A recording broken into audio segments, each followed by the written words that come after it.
Good morning mga kabasic. Yan, araw ng linggo. Dapat nagpapahinga tayo ngayon.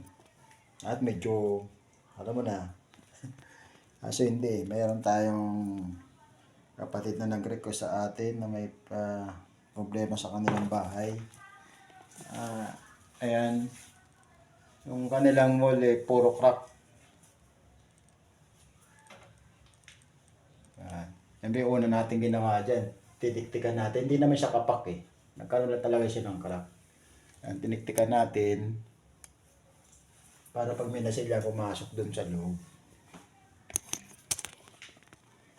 Ang gagamitin ko dyan, meron tayong all-purpose component.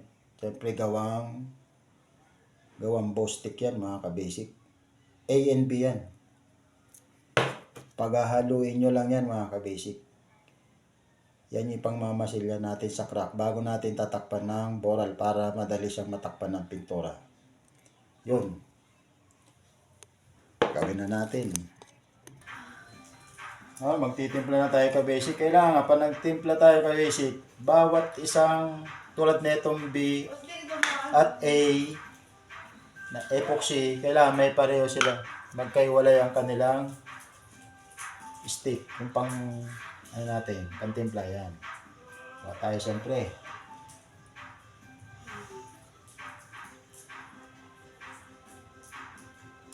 Unti-unti lang. Magtitimpla niyan.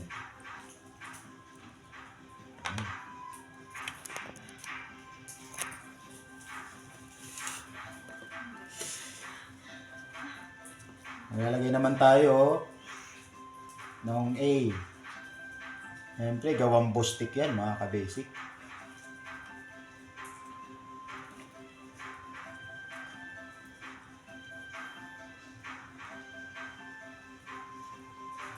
Basta mga crack, i-Bostik na yan.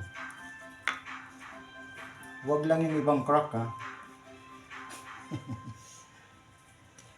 Siyempre, hahaluin nyo yan kabasic.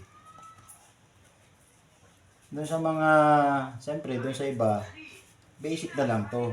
Paano naman doon sa mga hindi alam, pinapakita natin. Kaya nga lahat ng gagawin natin dito, basic lang. Walang mahirap.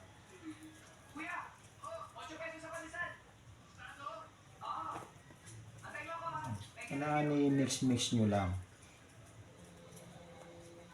Medyo, yun nga, malagkit lang. Pero pag naipahid mo na, kailangan pag pinahid mo to, gamit ka ng polytop, kailangan hahapewan mo ng tubig para, kasi matigas tuliyahin eh.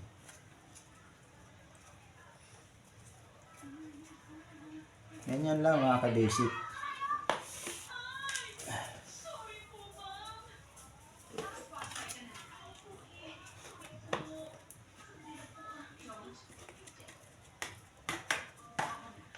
Yan.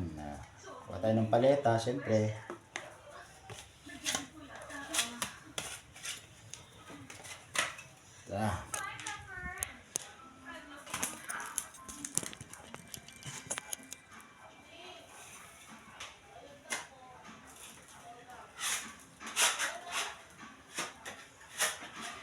Matigas to mga kabasic.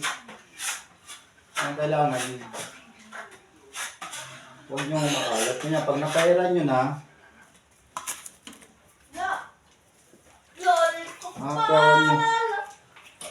hahapawan nyo ngayon ng tubig.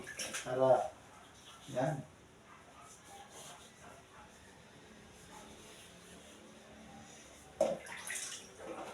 Para hindi siya bumukol. Yan lang mga kabasic. Yan. Next vlog tayo mga kabasic.